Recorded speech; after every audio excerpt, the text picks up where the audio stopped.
Good morning, Ra.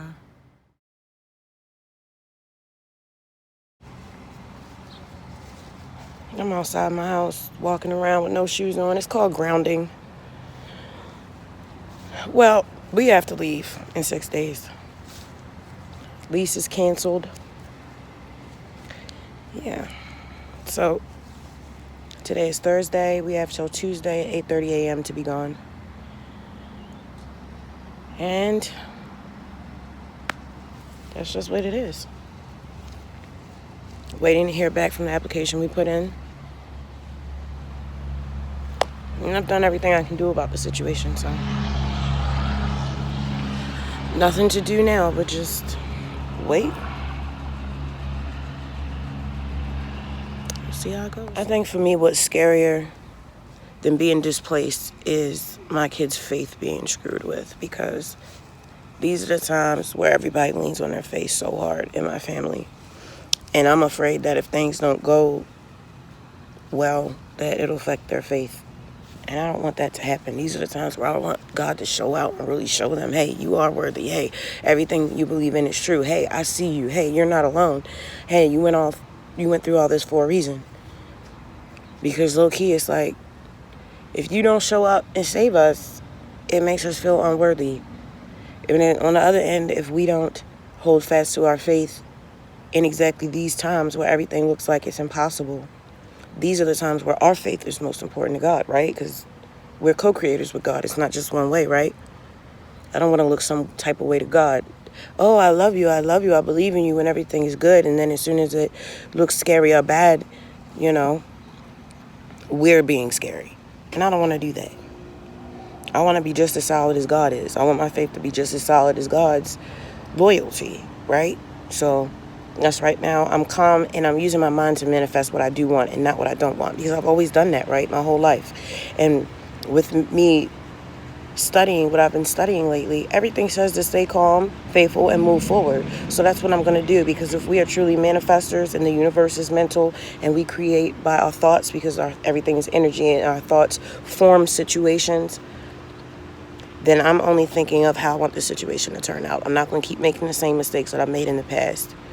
My subconscious is going to have to get it together. Yes, we've lost things in the past. Yes, we've been homeless before, but that is not today. That is not this timeline. That is not who we are. That is not what's happening here. And I just keep telling myself that and staying focused on what it's supposed to be focused on. So that's what we're doing, because I want to change. I want to be better. It's not just about material things. It's about in here. I want to be the strongest, most powerful person I can be. I made for lunch.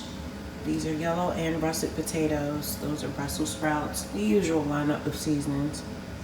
It's almost 1 p.m. I sent my boss a text message and let him know that I would be back to work tomorrow. I took today off because mentally I am overwhelmed with managing my emotions.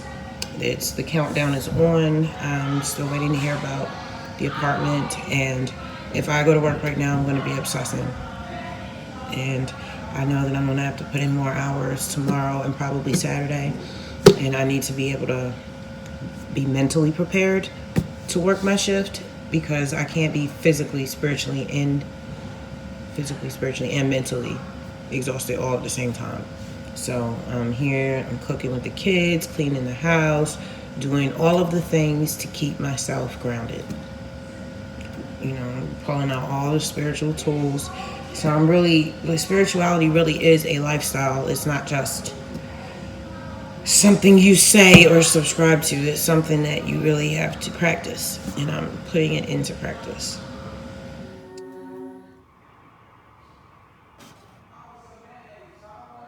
I'm sitting in the room with the kids. I get a text message. It's the property management company that I just applied to, and she says, I'm sorry, I'm not going to be able to offer you a unit. So I text her back, and I'm like, why? What? I have a good job. I have a reference from my current landlord. Just why? Why won't you rent to me?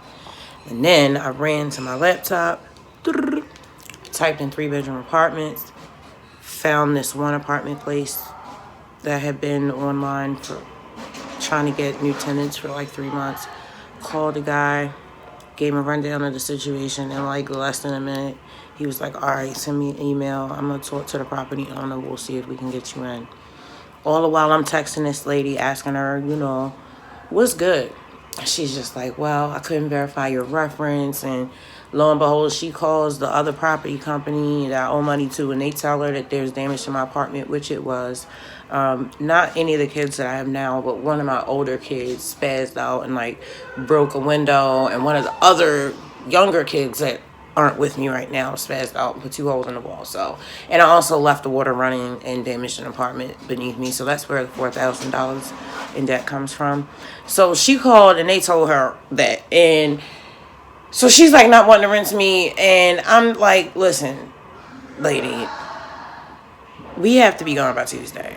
Like, you are our only option right now. I don't have the time to find another place that will be willing to work with me with this eviction. I'm like, I'm working it out with them. Like, I need you to work with me.